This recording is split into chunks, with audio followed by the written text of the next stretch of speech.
Sean McVay had some very telling comments about Stetson Bennett. Who are the Rams' big standouts in their first preseason game, and how much are the Rams worth? That's coming up next on Locked On Rams.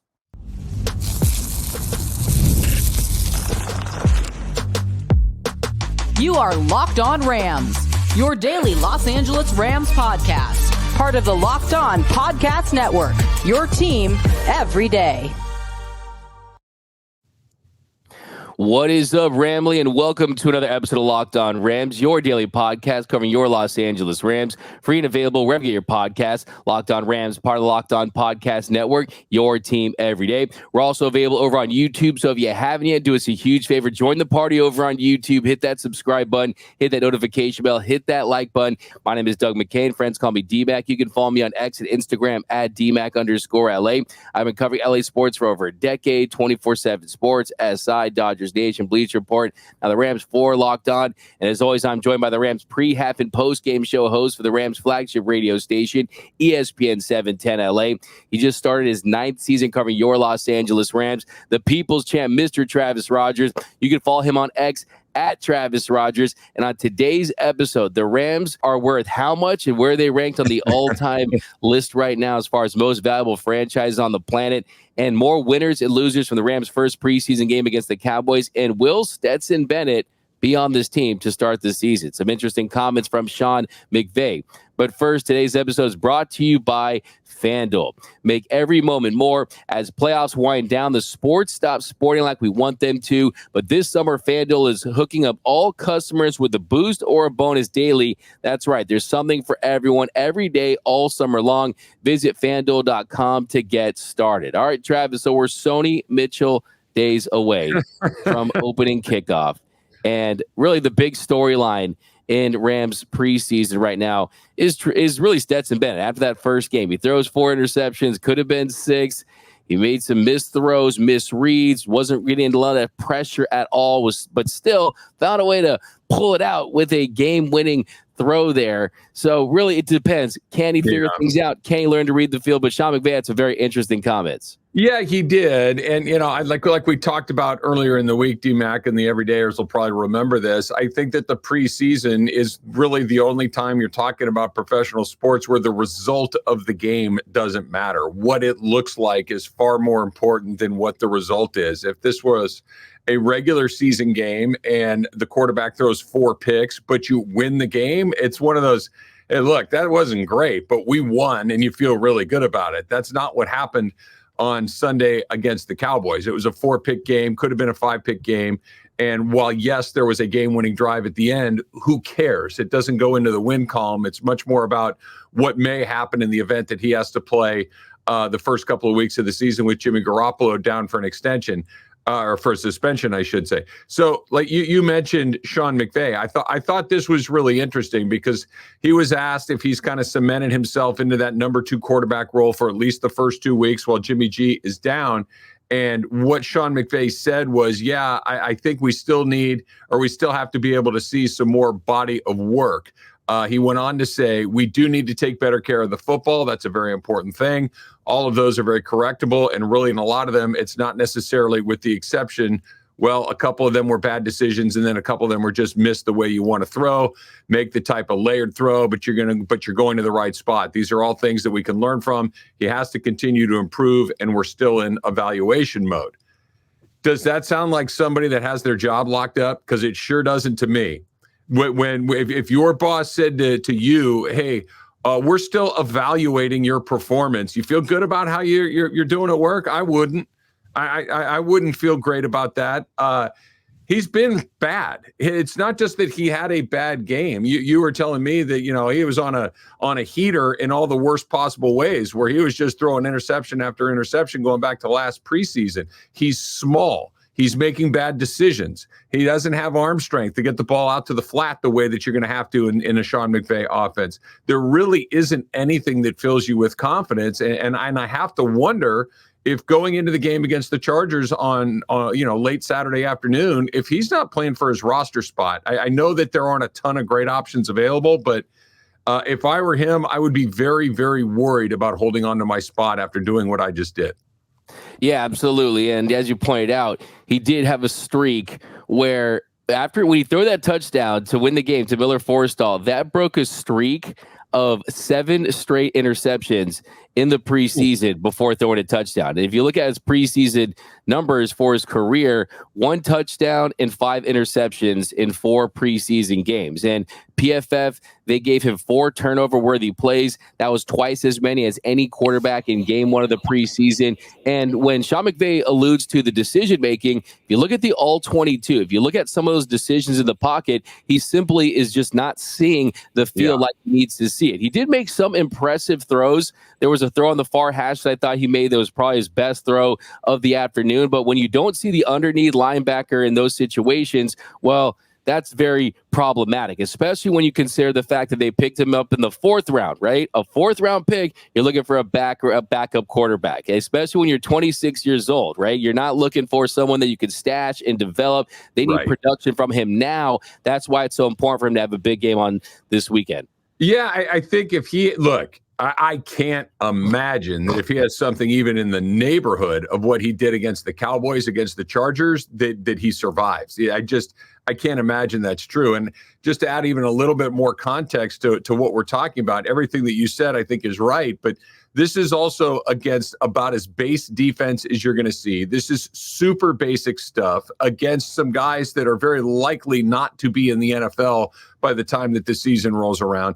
And the pockets were relatively clean. I know that we want to talk about some of that Rams offensive line depth that looked pretty good for a preseason game. It wasn't that he was under a great amount of duress. These were clean pockets against base defenses that resulted in 4 interceptions. What does it look like against an NFL team that is scheming against you? What does it look like against starters? What does it look like against a team that is absolutely throwing everything they have at you?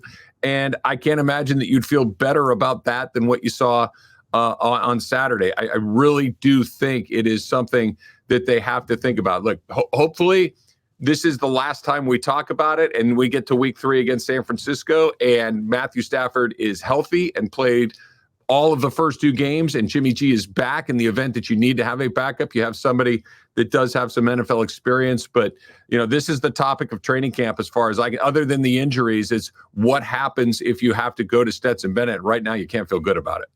Yeah, and you bring up a good point as far as NFL team scheming for him, right? I mean, yes, he can make some really impressive throws when he's on schedule, when he can bounce out of the pocket, when you get him on a rollout situation. But teams, they're going to identify that and they're going to scheme him accordingly, especially when you get the ones in there potentially, right? So that's why it's a very scary proposition. Having said that, you do have to mention the fact that he has not played a lot of football in the last year. He missed an entire season. And when it comes to arm talent, I mean, he is better than a lot of guys they've had in recent years. He's better than Bryce Perkins and John Wolford and Brett Rippon. It's just a matter of making better decisions and trying to take advantage of his skill set. But as you mentioned, I mean, the best possible scenario, of course, is we're not talking about Stetson Bennett for that much longer because he's a 3rd-string quarterback. You do have Jimmy Garoppolo. You have one of the best quarterbacks on the planet in Matthew Stafford.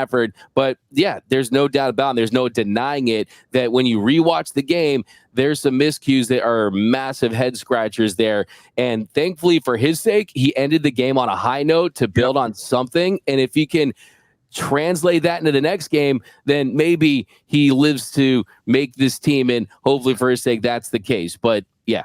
Well, I'm with you that he may have some arm talent that those other guys didn't have, but I'll say it again, and I didn't even think we could find a way to say that something was better than this, but as bad as Brett Rippon was in Green Bay against the Packers, he didn't throw 4 picks. Our arm talent aside, fine, but just give me, as bad as Rippon's performance was in Green Bay, the Rams had a chance to win that game in the 4th quarter. You throw 4 interceptions, your team will not have a chance to win the game. So I think just a 0 is better than a -4 in this situation. So I think he's got an uphill climb. I really do. Can't throw interceptions, can't turn the ball over. You got to give your team a chance to win, as you mentioned. So, yeah, hopefully you can correct those issues, make better decisions, and have a better showing for his sake and for the Rams. But there was a lot to like in the Rams' first preseason game. Offensive line, some standouts on defense. We're getting to that next here on Locked On Rams. Who doesn't love sports? I love sports. D-Mac loves sports. A year we're listening to this podcast, I'm going to bet that you love sports. We all love them so much, we never want them to stop. And right now, obviously, we're getting close to the start of the NFL season. We're not quite there yet. You could do some futures at FanDuel, of course. That's always a great way to do it. But even when the sports aren't sportsing the way we would all like them to, FanDuel lets me keep going and got the sports going whenever you want, I want. All you have to do is open the app, dream up bets that anytime that we are all in the mood, because this summer, FanDuel's hooking us all up, all customers with a boost or a bonus daily. That's right. There's something for everyone every day, all summer long. The Dodger division odds, right? You could probably get a little bit more value than you had not that long ago. 3.5 games. Shohei, what the number on the MVP? What's the number on the home run total? All of this. Head on over to FanDuel.com and start making the most of your summer. Take a look at some of these NFC West odds for the Rams as well, right? There's a lot of great stuff going. And of course, FanDuel is the official sports betting partner of Major League Baseball.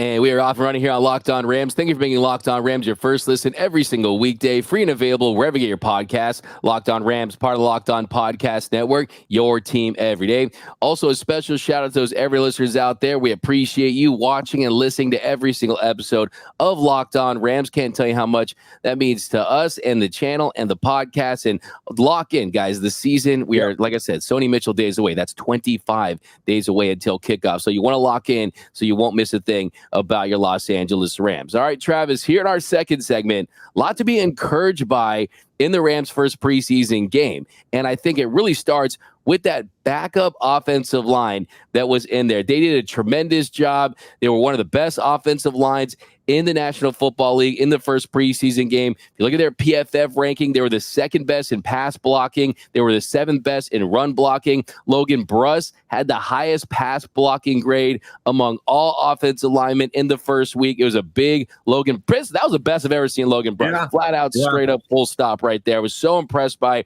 that offensive line on Sunday. No, it was really good. I promise this will be the last time that I go negative here, and then I'll try to be a little bit more positive. But think about what you just said. Think about what you said about how good the offensive line was on Saturday afternoon. He threw 4 interceptions. Okay? This is what we're talking about. And Travis, he was under pressure just 12.2% of the time. That was the lowest in the NFL in preseason week 1. Yeah. So while the offensive line was really good, and that's a great sign, and I think that there's some positives to be pulled out of that for sure. This was not Stetson Bennett running for his life behind a bad offensive line and throwing into triple coverage because he had no choice. There was time. There was time to read, evaluate, make decisions, and throw. 4 interceptions. All right, put that aside for a second and go to the offensive line like you talked about. This is really good news because, you know, we are, what did you make? Sony Michel, 25 days away. By the way, Sony Michel, an incredibly sneaky, important part of them winning the Super Bowl a few years ago. He carried them through the middle part of that season. That was terrific for him. I'm glad you brought him up. But we are within 4 weeks of the season starting, and you still have 3 of your starting 5 offensive linemen that are not participating in practice, right? We did the 2 Jacksons and, of course, Rob Havenstein. All indications are they're going to be back. All indications are that they'll be ready to go for opening day, maybe Jonah Jackson shortly thereafter that. But seeing some guys produce at a level that felt sustainable is really good news because we've talked about it. The one bad season in Sean McVay's Rams tenure was when the offensive line was completely obliterated. So knowing that you have a little depth there, you can't afford to have 3 guys down for an extended period of time. Nobody in the NFL has depth to survive that, but these guys put some good stuff on tape. This is very good news. This at least gives you a fighting chance in the event that you have to put some of these guys in games and situations where maybe you weren't planning on doing it quite yet. But yeah, I think you're right, D-Mac. This was the highlight of the day from the offensive part of it. Was maybe with the exception of Jordan Whittington, that offensive line looked really capable in an exhibition game against Cowboys. Yeah, absolutely. And I think with Logran Bruss, I think what really stood out is just the strength and technique. No one was getting by him. And I think it really just speaks to having an entire year on the practice squad and just staying in the building and benefiting from the Rams coaching and saying, you know what, sometimes it's not going to happen in year one. There's going to be injuries, but if the talent's there, the potential's there, they're going to work with you and mold you. And he definitely looks like he's going to make this 53-man and provide solid depth. Also, yeah, what was you saying, Travis? No, I like what you were going to say. That look, this was the guy that was their top pick a couple of years ago. This was not just let's see if this works out. This was somebody that they were counting on, not just making the team, but being a starter and relatively quickly. And then in year two, he finds himself on the practice squad. To see him kind of rallying and coming back to where maybe they hoped he would be when they picked him in the first place, it's a credit to him for sure. It's a credit to the Rams for sticking with him, despite he obviously had that bad injury, and he's gotten back to where I think that, you see him come to a game, you can feel a little bit better about that. That's really good news. Absolutely. And you got to trust those Badgers, man, especially on the old line. They picked them with the third round, and they're definitely going to stick with him. And then also, Beaux Limmer. You know how high I've been on Beaux Limmer. Limmer was fantastic. He played 44 snaps and was the third highest graded center in pass pro, according to Pro Football Focus. You saw him moving guys. You saw him doing a really nice job in pass pro. And he's someone that really could help this team because you need a backup center behind Steve Avila, especially with some of the injuries we've seen. If you have to move Steve Avila to guard in a pinch. So I definitely love what I saw from Limmer. Yeah, and again, this just gives you a little bit of a fail-safe in the event, like you mentioned, you have to start shuffling the offensive line. You can deal with it up to a point. I don't know if you can deal with it to the point where you're all of a sudden shifting Avila back to guard, because that means a whole bunch of you-know-what has hit the fan. But these are capable linemen. And if you have a capable person at each spot, backing up each spot, and you can kind of patch it in here and there, I think you got a fighting chance. We've talked about this a million times. Matthew Stafford is the one thing that has to work. If that doesn't work, then you're kind of dead in the water at that point. But closely after that is that offensive line, and seeing that there are more options available, including Limmer, is very good news. For sure. And then Zach Thomas, A.J.R. Curry, Warren McClendon. They all played well collectively as a group. So take about offensive line. You have to point out how these guys look against starting caliber defenders in NFL season game. That definitely is a fair thing to point out. But still, you really liked what you saw. And it really is a testament to just the improvement overall of the offensive line with the Rams last couple of seasons. And then shifting to the defensive side, I think one of the big standout has to be Ty Davis. Ty Davis out of Clemson. I think his first game really says, you know what, this is someone who could possibly be a rotational player behind Bobby Brown, as far as someone who can go in there, do some dirty work at the nose tackle spot. Isn't that exactly what you want in the preseason, is what you're talking about with Davis? Is one of those guys you're watching the game like, hey, who's that? Hey, wait, there he is again. Hey, whoa, that guy's in the back again? Like, is that 3 plays in a row where he's kind of blowing stuff up? And I think that's the idea. You want to be the guy that makes you turn your head and say, hey, who is that? As opposed to the, hey, who's that's giving up all the big plays? He was really good. He kind of popped along the way. And to kind of take it off of Davis individually and talk about the defense collectively, I thought that they really played physically. I thought that they really hit. I thought that Chris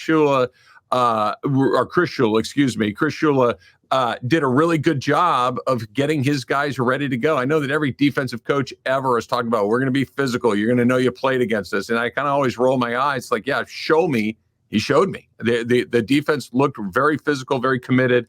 It was a pleasant surprise for sure. Absolutely. And Sean McVay said he was great. He said he thought he was really active. I thought you felt him. He was able to beat the center on the block back when they pulled the guard to get a negative. So he was very high on him after the game. That always means something for sure. And just look what they got from Jonah Williams and Greg Gaines a couple of seasons ago. You always benefit from having depth at that position. I love the pursuit. I love the effort. So definitely he stood out.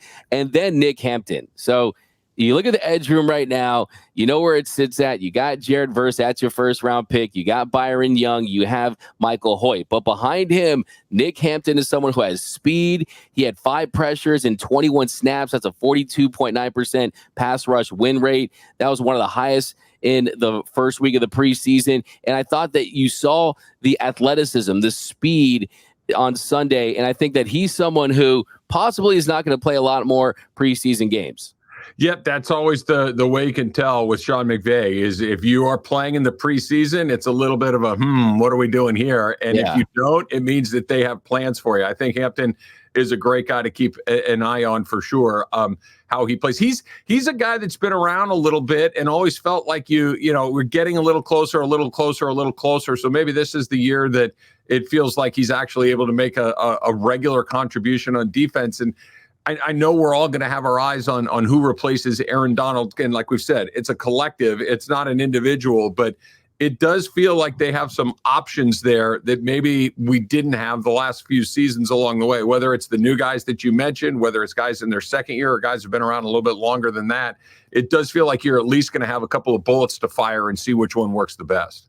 Totally, absolutely. And you saw the bull rush, the strength. I mean, he was just moving offensive linemen into Trey Lance. So really impressed with Nick Hampton. Then now a horns down has to be Zach Evans. So Zach Evans continues to get opportunities to try to do something, possibly make this team. He averaged 2.3 yards per carry.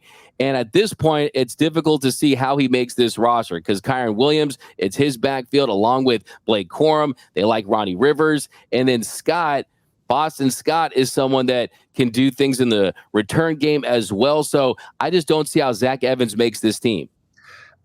I'm with you. I don't have a ton to add to that, Doug, other than, that's probably unfortunate for him because, he was given an opportunity here in the preseason. It really didn't happen for him. And he might just be the victim of a numbers game that they have guys ahead of him. All the guys that you mentioned, who knows? Maybe it's a practice squad situation. Maybe it's a situation where you bring him back at a later date. But, that is a logjam at a position where there are guys that they've either acquired, gone out of their way, like Scott, who you mentioned, drafted like Corum, or guys that were already locked in, like Kyron Williams. And clearly they like Ronnie Rivers. He's been around for a while.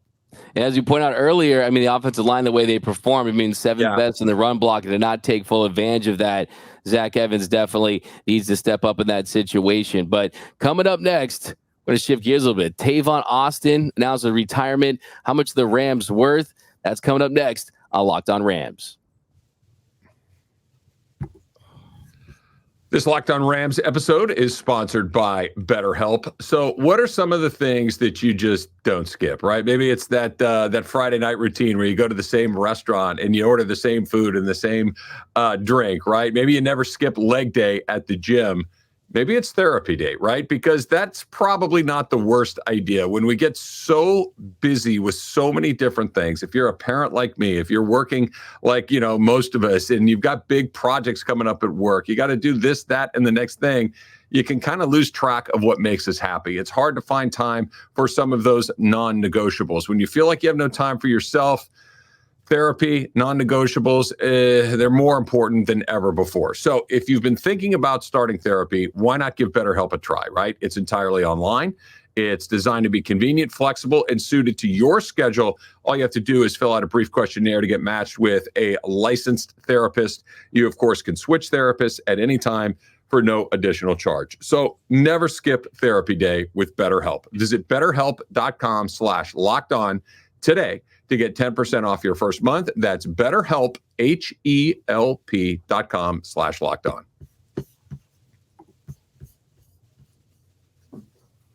And welcome back to Locked On Rams. Thank you for making Locked On Rams your first listen every single weekday. Free and available wherever you get your podcast. Locked On Rams, part of Locked On Podcast Network, your team every day. All right, Travis, here in our third segment, the new team valuations just dropped.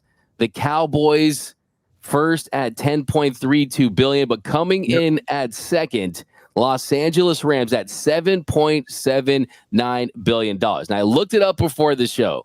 Just throw some context out there. In 2014, when the Rams were in St. Louis, they were ranked 32nd at a value of $930 million. Seems like that move to LA definitely paid off. Yeah.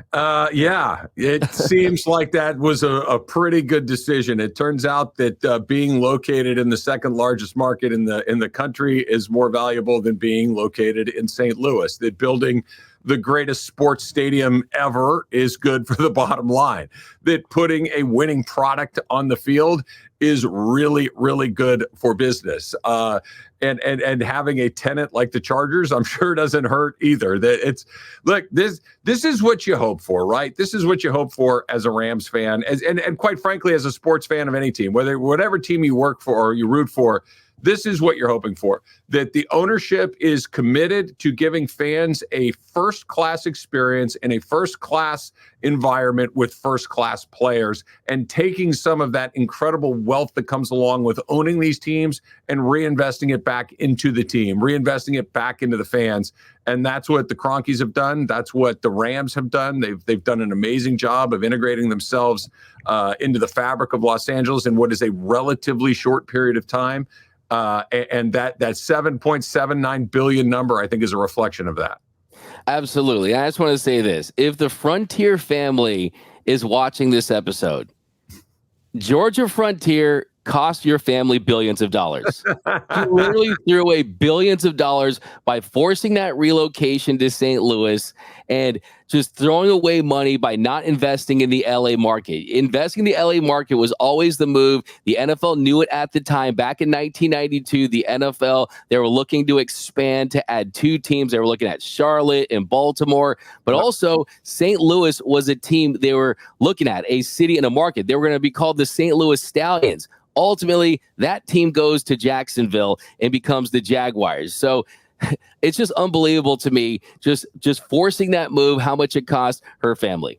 Yeah, I mean, that's one of those things that I'm sure that they try not to think about as often as they can. But thank goodness that, because look, I also believe that the most important thing in any of these businesses is what does ownership look like, and this is not an effort to have, fawn all over the Cronkies, but think about what they've done lately, right? How long ago did the Rams win the Super Bowl? Not long ago. How long ago did the Avalanche win the Stanley Cup? Not long ago. How long ago did the Denver Nuggets win the NBA Finals? Not long ago. This is a man and an organization and a family that's committed to not just owning teams and putting money in the bank. They want to win. And if your owner wants to win and empowers the right people to go put things together, you're in a great spot. And obviously Los Angeles is a great city. I'm a little biased. It's home for me. It has been home for me. But this is nothing, because look who's number 1 on that list, right? Look who's number 1 with the Cowboys. I know they want to win. I believe Jerry Jones wants to win. I believe that he has a desire to win, but he won't get out of the damn way. And we've seen the results of that. So Rams fans should consider themselves very lucky to be where they are. No doubt about it. And then real quick, Tavon Austin, he announced his retirement. I want to say my favorite Tavon Austin play, I remember back in 2014, that fake punt, and they ended up scoring. It was just a wild play. But Tavon Austin definitely didn't live up to his number 8 pick in the 2013 NFL draft. I will say one of the best college mixtapes that we've ever seen. Yeah, it was awesome. West Virginia Mountaineer. That's fire. That's alone. I don't know. I just give him a lot of love for that. It's funny. You think of Tavon Austin, it's that I immediately have like a visceral reaction back to the Jeff Fisher era when they kept running the jet sweep with Tavon Austin. It's like, guys, that's not going to work. That you can run it as often as you want. It doesn't work when the only time that Tavon Austin touches the ball is in that play. I'm glad that he had a nice career, I guess. He bounced around a little bit towards the end, but I hear the name Tavon Austin, I automatically assume of Tutu Atwell. They're similar, both a little undersized, both very fast, and both left you wanting a little bit more than you got. Absolutely. I mean, they're basically using a backup running back at some point, which is weird. But I'm telling you, go look at Week 7, 2014, St. Louis Rams versus the Seahawks. Stedman Bailey was a fake punt. He scored. It's a really awesome play. But that's going to do it for this episode of Locked On Rams. My name is Doug McCain. You can follow me on X and Instagram at DMac_LA. And you can follow the People's Champ, Mr. Travis Rogers, at Travis Rogers. And until next time, whose house? It's Locked On Rams house.